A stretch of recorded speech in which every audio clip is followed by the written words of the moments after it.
विकास के मुद्दे को लेकर और आगे मधुबनी जिले का किस तरीके से विकास किया जाए। तो प्रोफेसर शादिद हुसैन जी पहुंच चुके हैं मंच पर। आप सभी एक बार फिर से जोरदार तालियों के साथ इनका स्वागत कीजिए। Sanjay, up to you. धन्यवाद शिवानी। स्वागत है एक बार जोरदार तालियों से प्रोफेसर साजिद जी का।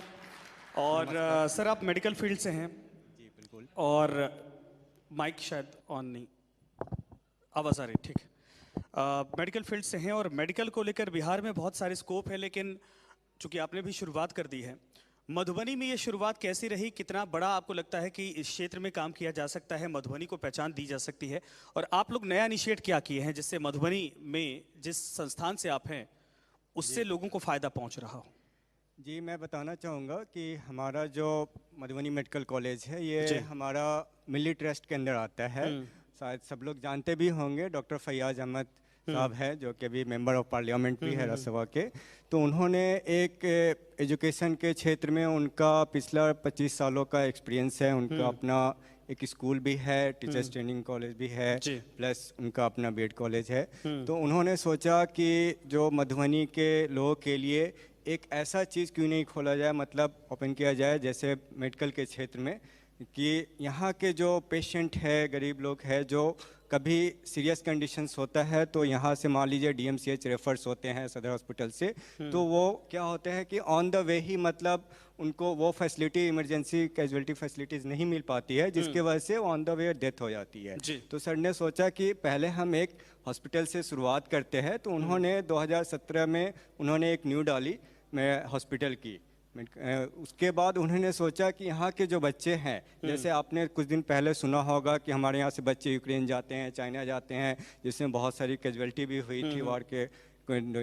तो उन्होंने सोचा कि जो बच्चे थोड़ा करीब, हाँ, बच्चे जो बाहर पढ़ने के लिए जा रहे हैं तो हम उसके दिशा में एक काम करें। क्षेत्र में एजुकेशन के क्षेत्र में थे ही, तो उन्होंने सोचा कि एक मेडिकल कॉलेज की स्थापना की जाए। तो उन्होंने उसकी नींव तो पहले डाल दी थी 2017 में, फिर उन्होंने उसके लिए कोशिश की 2018 में, तब जाके उन्होंने एक कॉलेज का स्थापना किया जो हमारे यहाँ से हुआ है, यहाँ से 3-4 किलोमीटर पे है।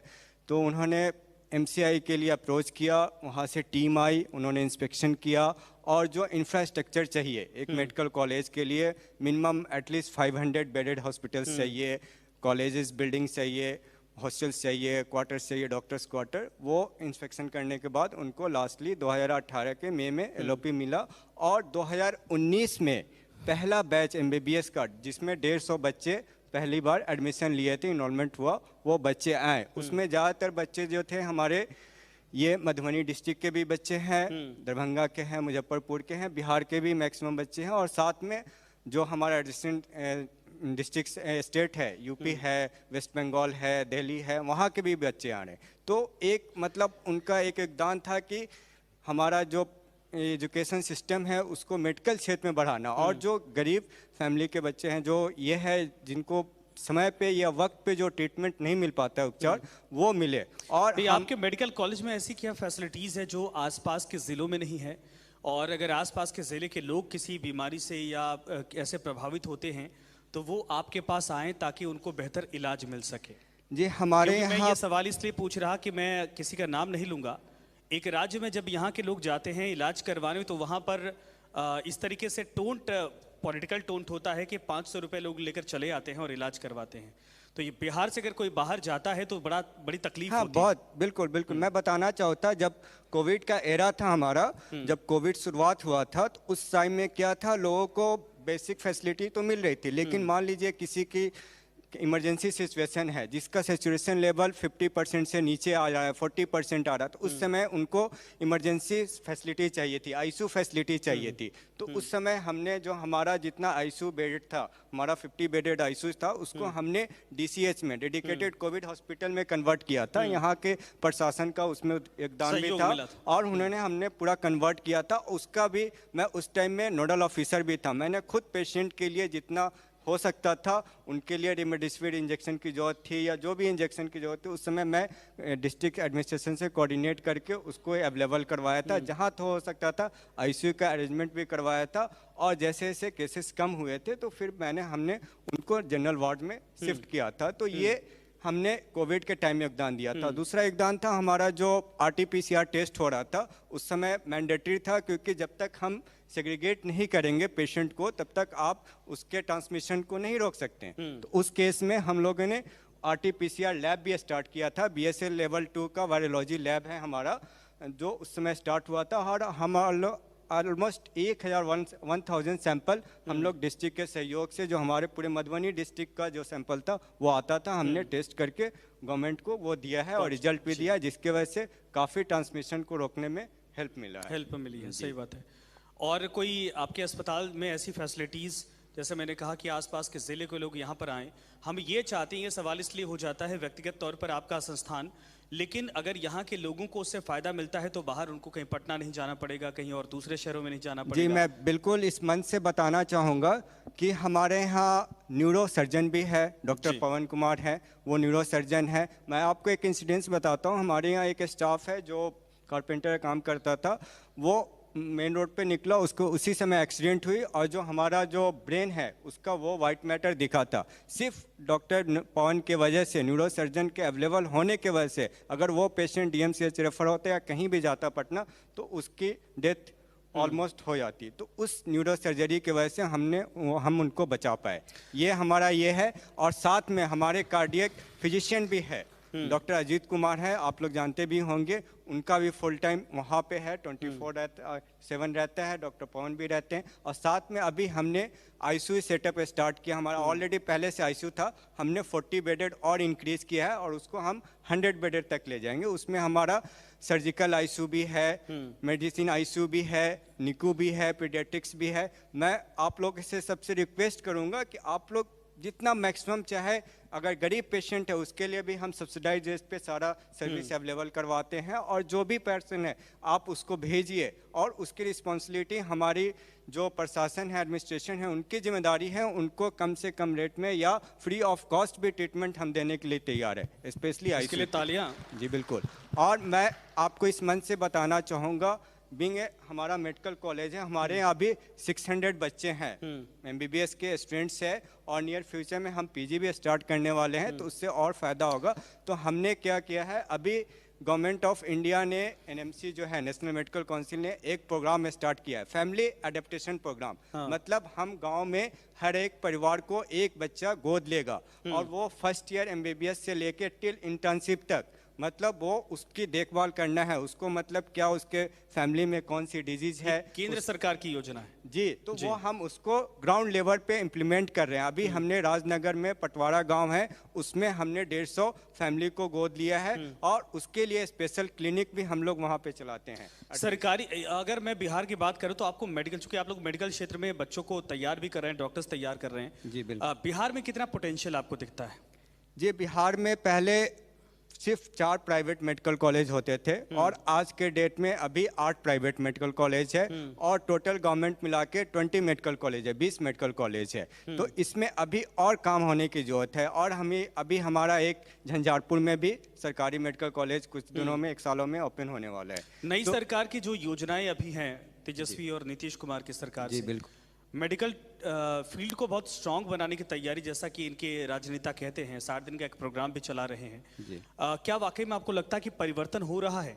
दूसरा ये कि प्राइवेट सेक्टर को अगर मजबूत करने के लिए सरकारी सिस्टम का सहयोग नहीं मिलेगा या सरकारों को नहीं मिलेगा, तो उस स्टेट में बहुत अच्छी व्यवस्था हो नहीं पाती है। कुछ कहना चाहेंगे आप इसमें? जी, मैं बिल्कुल कहना चाहूँगा। जैसे मैं बताना चाहूँगा कि हमारा एक प्राइवेट इंस्टीट्यूशन है, मेडिकल कॉलेज है, लेकिन प्राइवेट इंस्टीट्यूशन होने के बाद भी हमें गवर्नमेंट से सहयोग मिलता है। जैसे मैं आपको एक एग्जांपल देना चाहूँगा, हम बच्चों में टीकाकरण करते हैं, ठीक है, तो उसमें जितने भी रूटीन इम्यूनाइजेशन में जो भी टीकाकरण होते हैं, जैसे BCG के हैं, पोलियो के हैं, रोटा वायरस के है, न्यूमोकोकल है, ये सब जितने भी टीकाकरण है वो हमें गवर्नमेंट से, बिहार गवर्नमेंट से फ्री ऑफ कॉस्ट अवेलेबल कराया जाता है, और उसको हम अपने सेंटर्स पे भी अवेलेबल कराते हैं, अपने हॉस्पिटल्स में भी देते हैं। ये हमें गवर्नमेंट से सहयोग मिलता है। साथ में जो RT-PCR लैब जो हमने टेस्ट किया था, उसमें भी गवर्नमेंट से हमें पूरा कॉपरेशन मिला था। और जो हम लोग मेडिसिन प्रोवाइड करते हैं सब्सिडाइज्ड रेट में, उसमें भी गवर्नमेंट से हमें पूरा सहयोग मिलता है।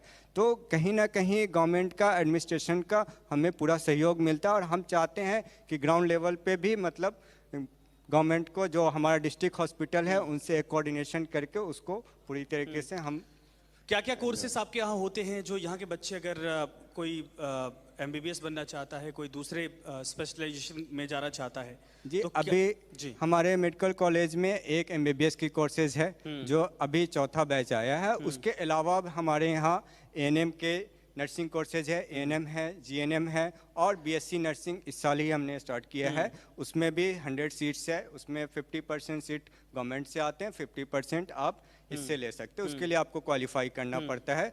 जो बच्चे थोड़ी भी मोटिवेटेड होंगे और इनफैक्ट अगर अच्छे बच्चे होंगे तो उनको भी हम लोग स्कॉलरशिप के लिए इस टाइप का प्लान कर रहे हैं, अगर होगा तो देंगे। और साथ में हमारा पारा मेडिकल कोर्सेज भी है, डिप्लोमा कोर्सेज है, जैसे लैब टेक्नीशियन का है, ओटी टेक्नीशियन है, ड्रेसर कोर्सेज है।